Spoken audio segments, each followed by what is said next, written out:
శ్రీ మహాగణాధిపతియే నమః. శ్రీ గురుభ్యో నమః. రోమరూపాల నుంచి ఆవిర్భవించినటువంటి అసంఖ్యాక బ్రహ్మాండాల్లో అసంఖ్యాక త్రిమూర్తులుంటారని, అసంఖ్యాకంగా దేవతలుంటారు. ఒక్కొక్క బ్రహ్మాండంలోని ముక్కోటి చొప్పున అనమాట. దిక్పాల నక్షత్ర గ్రహాదులు కూడా అసంఖ్యాకమని చెప్పాను, గుర్తుంది కదా. అది అలా ఉండని. ఈ భూలోకంలో చతుర్వర్ణాల వారు అసంఖ్యాకంగా ఉంటారు. అధోలోకంలో నాగజాతి వారు ఉంటారు.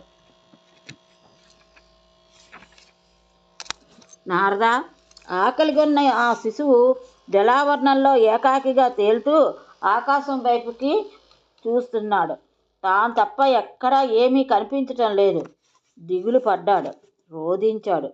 కొంతకాలానికి జ్ఞానోదయం అయింది. పరమ పురుషుడైన కృష్ణుణ్ణి జ్ఞానించాడు. సనాతన బ్రహ్మజ్యోతి ప్రకృతమైంది. అది తొలకరమబ్బుగా నీలంగా ఉంది. పీతాంబరం ధరించి చిరునవ్వులు చిందిస్తోంది. ఒక చేతిలో మురళి, మరొక చేతిలో అభయహస్తం.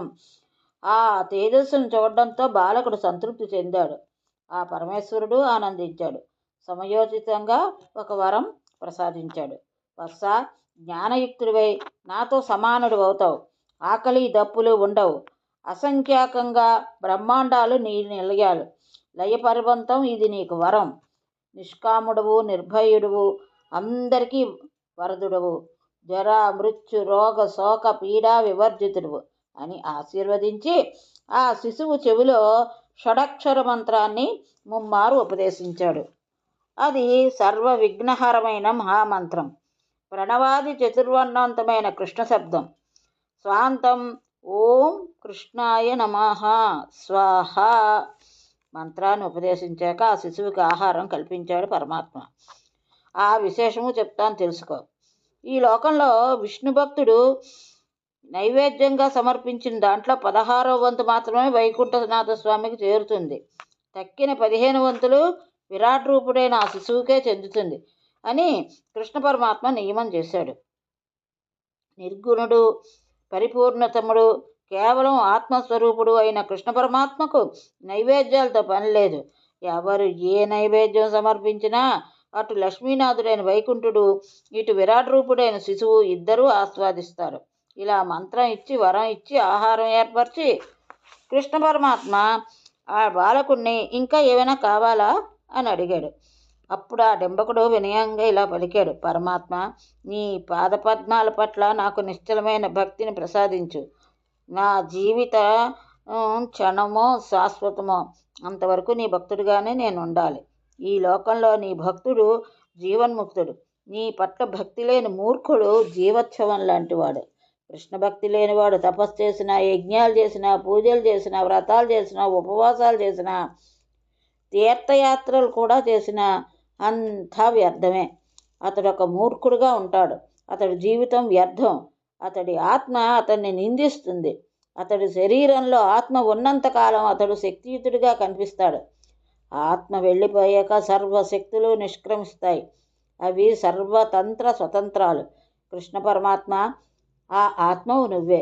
సర్వాత్మవు, ప్రకృతి కన్నా పరుడవు, స్వేచ్ఛామయుడవు, సర్వాజ్యుడవు, బ్రహ్మజ్యోతివి, సనాతనుడువు.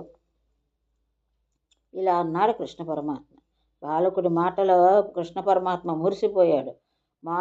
మధురంగా బదులు పలికాడు. బాలక, నాలా నువ్వు చిరకాలం సుస్థిరంగా ఉండు. ఎందరు బ్రహ్మలు నశించిన నీకు మాత్రం నాశనం లేదు. ప్రతి బ్రహ్మాండంలోనూ నువ్వు వంశమాత్రుడిగా లఘువిరాట్ రూపంగా ఉండు. నీ నాభికమలం నుంచి విశ్వస్రష్ట అయిన బ్రహ్మ అవతరిస్తాడు. ఆ బ్రహ్మకు పాలభాగం నుంచి ఏకాదశ రుద్రులు ఆవిర్భవిస్తారు. వారంతా శివాంశలు, సృష్టి సంహారకారులు. వారిలో ఒకడైన కాలాగ్నిరుద్రుడు విశ్వసంహారకారకుడు. విశ్వ సంరక్షకుడు మాత్రం విష్ణువే. అతడు రుద్రాంశమే. బాలక, నా పట్ల నీకు నిశ్చలంగా ఉండేటట్లుగా వరం ఇస్తున్నాను. భక్తి ఎక్కువగా ఉండేటట్లుగా. ధ్యానంలో నిత్యము నన్ను నా వక్షస్థల వాసిని చూడగలుగుతావు. వత్స, నా లోకానికి నేను వెళ్తున్నాను, ఇంక నువ్వు ఇక్కడే ఉండు అని కృష్ణ పరమాత్మ అంతర్ధానం చెందాడు. తన లోకానికి వెళ్ళడంతో బ్రహ్మను శంకరుణ్ణి పిలిచాడు. వత్స, చతుర్ముఖ, సృష్టి ఆరంభించు. శిశువు నాభికమలం నుంచి ఆవిర్భవించు. నాయనా మహాదేవ, బ్రహ్మకు పాలభాగం నుంచి నువ్వు అవతరించు. చిరకాలం తపస్సు చేయి అని ఆజ్ఞాపించాడు. ఇద్దరూ కృష్ణ పరమాత్మకు నమస్కరించి బయలుదేరారు. బ్రహ్మాండగోళంలో మహాజలావరణంలో శిశు రూపంలో ఉన్న విరాడంశమూర్తిని దర్శించారు. నీరద శ్యాముడు, యువ పీతవాసనుడు జలతల్పం మీద శయనించి ఉన్నాడు. ప్రసన్నవదుడు చిరునవ్వులు చిందిస్తున్నాడు. అతడు విశ్వవ్యాపి జనార్దనుడు. అతడి నాభికమలం నుంచి బ్రహ్మ అవతరించాడు. పద్మనాళంలోకి దిగాడు. సృష్టి లక్షణం ఏమిటో తెలుసుకుందామని అన్వేషించాడు. ఎంత ఎదిగినా ఆ పద్మనాళానికి అంతం కనబడలేదు. మళ్ళీ పద్మంలోకి వచ్చాడు. ఏం చెయ్యాలి, ఎలా చెయ్యాలి? చింతాపరవశుడయ్యాడు. కృష్ణపాద పద్మాలు ధ్యానించాడు బ్రహ్మ. దివ్యచక్షులకు జలతల్పం మీద శయనించి ఉన్న ఆ బాలుడే కనిపించాడు. అతడి రోమకూపంలో బ్రహ్మాండం కనిపించింది. అటుపైన కృష్ణ పరమాత్మ కనిపించాడు. గోలోకంలో గోపీగోప సమన్వితుడై కనిపించాడు. అతడిని స్తుతించి వరం పొంది సృష్టి ఆరంభించాడు చతుర్ముఖుడు. బ్రహ్మదేవుడికి సనక సనందాదులు మానసపుత్రులుగా జన్మించారు. ఏకాదశ రుద్రులు పాలభాగం నుంచి ఆవిర్భవించారు. వామభాగం నుంచి విష్ణువు రక్షకుడుగా అవతరించాడు. అతడు చతుర్విధుడు. శ్వేతదీపంలో నివాసం ఏర్పరచుకున్నాడు. అటుపైన విరించి విశ్వాన్ని సృష్టించాడు. స్వర్గము, మర్త్యలోకము, పాతాళము, చరాచర జగత్తుని కల్పించాడు. ఇలా ప్రతి రోమకోపంలోనూ ఒక్కొక్క విశ్వాన్ని, ఒక్కొక్క సృష్టి బ్రహ్మ చేశాడు. ప్రతి విశ్వంలోనూ త్రిమూర్తులు ఉన్నారు. నారద, ఇది కృష్ణ పరమాత్మ యొక్క గుణకీర్తనం. ఇది శుభప్రదం, మోక్షప్రదం. ఇంకా ఏమి వినాలనుకుంటున్నావో అడుగు అన్నాడు నారాయణ మహర్షి. సౌనకాది మహామునులారా, నారద నారాయణ సంవాదం శ్రద్ధగా వింటున్నారు కదా అని సూతుడు హెచ్చరించాడు. నారదుడు మళ్ళీ నారాయణ మహర్షిని అడుగుతున్నాడు, వినండి. సరస్వతీ పూజ గురించి అన్నమాట. నారాయణ మహర్షి, నా జన్మ ధన్యమైంది. వినవలసిందంతా విన్నాను. ఒక్క సందేహం మాత్రం ఉండిపోయింది. పరాప్రకృతి 5 రూపాయలు ధరించింది కదా, వారిలో ఏ రూపానికి ఏ పూజ చేయాలి, లోగడ ఎవరు చేశారు, ఏ వరాలు పొందారు, స్తోత్రం, ధ్యానం, ప్రభావం ఇత్యాదులన్నీ తెలుసుకోవాలని ఉంది.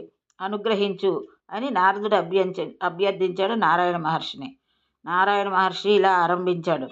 నారద, దుర్గ, రాధ, లక్ష్మి, సరస్వతి, సావిత్రి అని సృష్టికి ఆదిలో పరాప్రకృతి 5 రూపాయలు ధరించింది.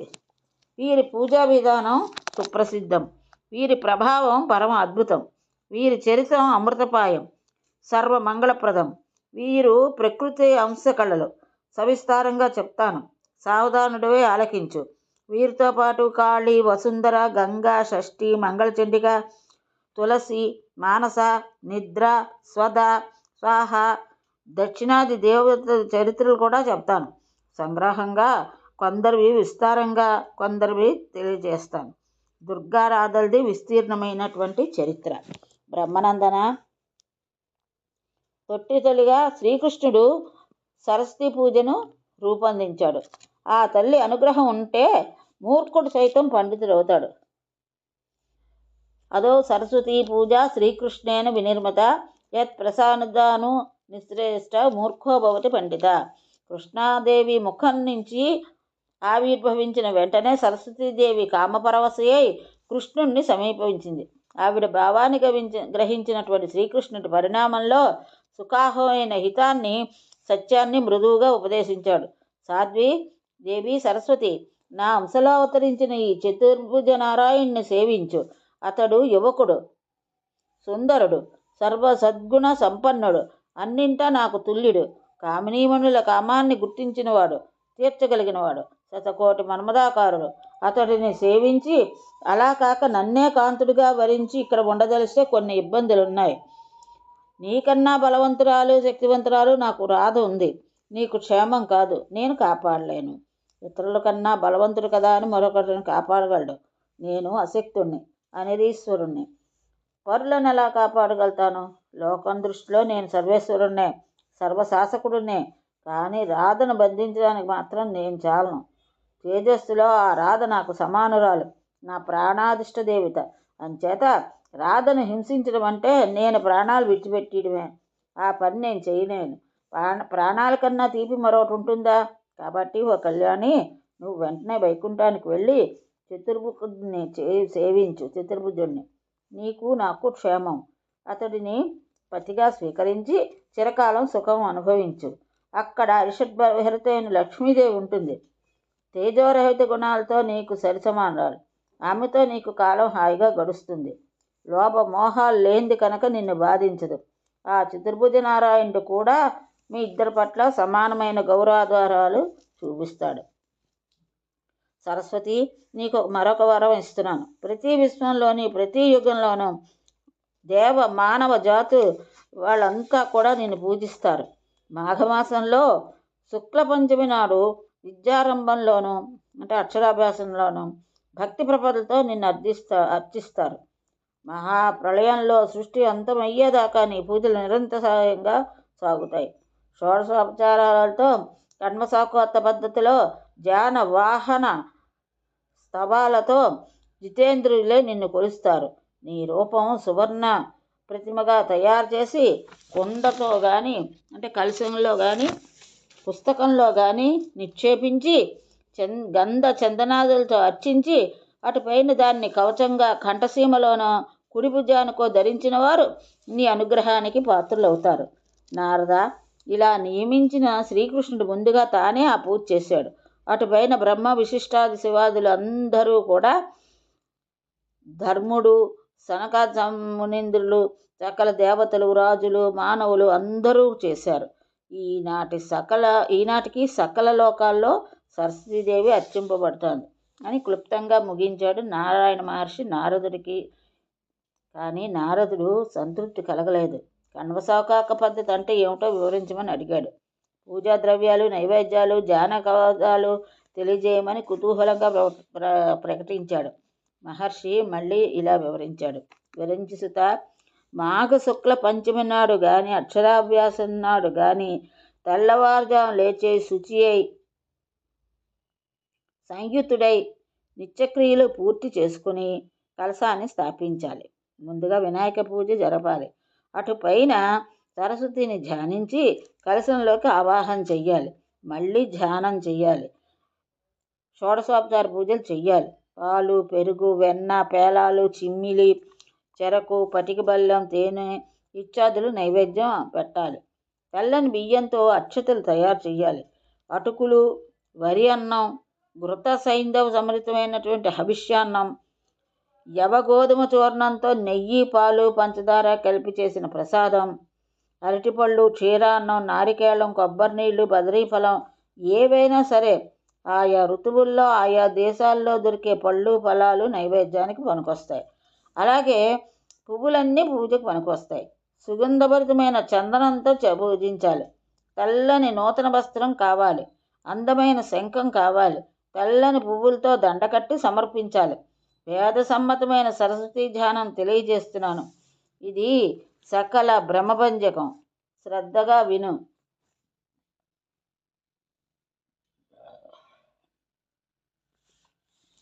సరస్వతీ శుక్లవర్ణాం సస్మితాం సమనోహరాం కోటిచంద్ర ప్రభాముష్టా పుష్టశ్రీయుక్త విగ్రహాం వహ్నిశుద్ధాం సుఖాదానాం వీణా పుస్తకధారిణీం రత్నసారేంద్ర నిర్మాణ నవభూషణభూషితాం సుపూజితాం సురగణైః బ్రహ్మ విష్ణు శివాదిది వందే భక్త వందితాం చ మునీంద్ర మనుమాననై.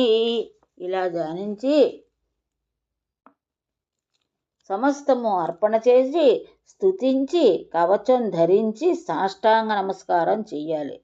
ఇలా చేసిన వారికి సరస్వతీదేవి కులదైవమై సకల శుభాలను కలగజేస్తుంది. విద్యారంభంలో కానీ సంవత్సరాది నాడు కానీ ఏదైనా పంచమి రోజు కానీ ఈ పూజ చేయొచ్చు. ఓం ఐం హ్రీం క్లీం శ్రీం అనే బీజాక్షరాలతో రెండేసి కలిసి సరస్వతై స్వాహ అనేది వైదికాక్షర మూలమంత్రం. ఇది కల్పవృక్షం లాంటి మంత్రం. ఐం హ్రీం క్లీం సరస్వతీ దేవ్యై నమః. ఈ సరస్వతి మూలమంత్రాన్ని ఆదిలో నారాయణుడు గంగా తీరాన వాల్మీకి మహర్షికి ఉపదేశించాడు. పుష్కర క్షేత్రంలో సూర్యగ్రహణం నాడు భృగు మహర్షి శుక్రుడికి ఉపదేశించాడు. చంద్రగ్రహణం రోజున అరీచ మహర్షికి బృహస్పతి అనుగ్రహించాడు. బదరికాశ్రమంలో బ్రహ్మదేవుడు భృగువుకి ఉపదేశించాడు. క్షీర సముద్ర తీరంలో అస్తికుడికి జలగత్కారువు, మేరు శిఖరం మీద విభాండవుడు, ఋష్యశృంగుడికి శివుడు, కణాది గౌతములకు, సూర్యుడు కాత్యాయన యజ్ఞవల్కులకు, ఆదిశేషుడు పాతాళంలో పాణనికి, భారద్వాజుడికి శాకటాయనుడికి ఉపదేశించారు. నారద, మూలమంత్రం 4 లక్షలు నిష్ఠతో జరిపించినట్లయితే మంత్రసిద్ధి కలుగుతుంది. మంత్రసిద్ధి కలిగిందంటే అతడు బృహస్పతితో సమానమైపోయినట్టే. నారద, గంధమాదన పర్వతం మీద బ్రహ్మదేవుడు భృగు మహర్షికి విశ్వజయ సంపాదకమైన సరస్వతీ కవచాన్ని అనుగ్రహించాడు. ఆ సందర్భంగా జరిగిన వారిద్దరి సంభాషణ యథాతథంగా చెప్తున్నాను, ఆలకించు. భృగు మహర్షి అడిగాడు, హే బ్రహ్మన్, బ్రహ్మవిదాం శ్రేష్ఠ, బ్రహ్మజ్ఞాన విశారద, సర్వజ్ఞ, సర్వజనక, సర్వేశ, సర్వపూజిత, విశ్వజయవహ అయిన సరస్వతీ కవచాన్ని అనుగ్రహించు. వత్సా భృగు, సర్వవాంఛప్రదాయమైనటువంటి సరస్వతీ కవచాన్ని ఉపదేశిస్తున్నాను, గ్రహించు. ఇది శృతిసారం, శృతి సుఖం, శృత్యక్తం, శృతి పూజితం. గోలోక బృందావనంలో రాసాక్రీడారతుడై రాసేశ్వరుడు శ్రీకృష్ణుడు నాకు ఉపదేశించాడు. ఇది కల్పవృక్ష సమం, అత్యంత గోపనీయం. కనివిని ఎరగని మంత్రాక్షరాలు ఉంటాయి ఇందులో. ఈ కవచాన్ని ధరించిన శుక్రాచార్యుడు సర్వదైత్య గురువుడయ్యాడు. బృహస్పతి బుద్ధిమంతుడయ్యాడు, దేవగురు అయ్యాడు. వాల్మీకి కవీంద్రుడయ్యాడు. స్వయంభూమనువు సర్వజితుడయ్యాడు. దీన్ని పఠించినందువల్ల, ధరించినందువల్ల విశేష ఫలితాలు లభిస్తాయి. కణాది గౌతమ, కణ్వ, పాణిని, శకటాయన, కాత్యాయన ప్రభుతులు దక్షులైన శాస్త్రకర్తలు అయ్యారు. వ్యాసుడు వేదాలను విభజించగలిగాడు, పురాణాలను రచించగలిగాడు. శాతతాప, సంవర్త, వశిష్ఠ, పరాశర, యజ్ఞవల్క, ఋష్యశృంగ, భరద్వాజ, అస్తిక, దేవల, జైగిష్వ, యయాతి ప్రముఖులు సర్వదా గౌరవ మర్యాదలు అందుకున్నారంటే ఈ కవచ మహిమే. ఈ కవచానికి ప్రజాపతియే స్వయంగా ఋషి, బృహస్పతి ఛందస్సు, శారదాంబికయే దేవత. సర్వతత్వ పరిజ్ఞానం, సర్వార్థ సాధన, కవితారచన యందు దీని వినియోగం బీజాక్షరాలతో సహా ఉపదేశిస్తున్నాను, గ్రహించు. ఓం శ్రీం హ్రీం సరస్వతై స్వాహ. శిరో మే పాతు సర్వదా. శ్రీం వాగ్దేవతాః పాలం మే సర్వదావతు. శ్రీం హ్రీం సరస్వతై స్వాహ ఇది స్తోత్రే పాతం నిరంతరం. ఓం హ్రీం భగవతై స్వాహ నేత్రయుగ్మం సదావతు. ఐం హ్రీం వాగ్దేవతాః నాసం మే సర్వదావతు. హ్రీం విద్యాధిష్టై స్వాహ చోష్టం సదావతు. ఓం శ్రీం హ్రీం బ్రాహ్మై స్వాహితి దంతిపంక్తం సదావతు. ఐమిక్షరకాక్షారో మంత్రో మమ కంఠం సదావతు. ఓం శ్రీం హ్రీం పాతు మే గ్రీవాం స్కందం మే శ్రీం సదావతు. శ్రీం హ్రీం విద్యాధిష్టాయ దేవై స్వాహ వక్షః సదావతు. హ్రీం ఓం హ్రీం విద్యాధిస్వరూపాయ మే పాతు నాభికాం. ఓం హ్రీం క్లీం బాణై స్వాహాతి మమ హస్తం సదావతు. ఓం సర్వవర్ణాత్మకాయై పాదయుగ్మం సదావతు. ఓం హ్రీం వాగధిష్టాయ దేవా స్వాహ మాం సర్వదావతు. ఓం సర్వకంఠవాసిన్యై స్వాహ ప్రాచ్యం సదావతు. ఓం జిహ్వాగ్రవాసిన్యై స్వాహ అగ్నిదిశ రక్షతు. ఓం ఐం హ్రీం క్లీం సరస్వతై భుజనై స్వాహ సతతం మంత్రరాజోయం దక్షిణే మాం సదావతు. ఐం హ్రీం శ్రీం చక్షరో మంత్రో నైరుత్యం సదావతు. ఓం ఐం జిహ్వాగ్రస్వాహ మాం వారుణోవతు. ఓం సర్వాంబికాయ స్వాహ వాయువ్యమే సదావతు. ఓం ఐం శ్రీం క్లీం గజవాసిన్యై స్వాహ మాముత్తరవతు. ఐం సర్వశాస్త్రవాసిన్యై స్వాహ ఈశానం సదావతు. హ్రీం ఓం హ్రీం సర్వపూజితాయ స్వాహ చోర్ధం సదావతు. హ్రీం పుస్తకవాసిన్యై స్వాహ అధోమా సదావతు. ఓం గ్రంథబీజస్వరూపాయ స్వాహ సర్వతోవతు. భృగు మహర్షి, ఇది బ్రహ్మమంత్ర రూపం, బ్రహ్మరూపం. ఈ సరస్వతీ కవచానికి విశ్వజయము అని మరొక పేరు. ఒకప్పుడు గంధమాదన పర్వతం మీద సూర్యుడి మొగత నేను ఇది విన్నాను. ఇప్పుడు నీ మీద ప్రేమతో ఉపదేశించాను. ఇది అత్యంత గోప్యం, ఎవరికి పడితే వాళ్ళకి చెప్పేయకూడదు సుమా. దీనికి ఉపదేశించిన గురువు శాస్త్రీయంగా వస్త్రాలంకార చందనాలంకారాలతో అర్చించి సాష్టాంగపడి లేచి కవచధారణ చెయ్యాలి. 5 లక్షలు జపిస్తే ఈ కవచం సిద్ధిస్తుంది. సిద్ధకౌతుడు బృహస్పతి సమానుడు అవుతాడు. మహావాగ్మి, మహాకవి, త్రైలోక్య విజయుడు అవుతాడు. అతడికి అంతటా జయమే. కర్మశాక్తమైన కవచం ఇది. ఇంకా స్తోత్రము, పూజా విధానము, ధ్యానము ఇత్యాదులున్నాయి. వాటిని కూడా తెలుసుకోవడం మంచిది. చెప్తాను, ఆలకించు. ఇది ఈరోజు భాగవతం. ఇంతటితో స్వస్తి.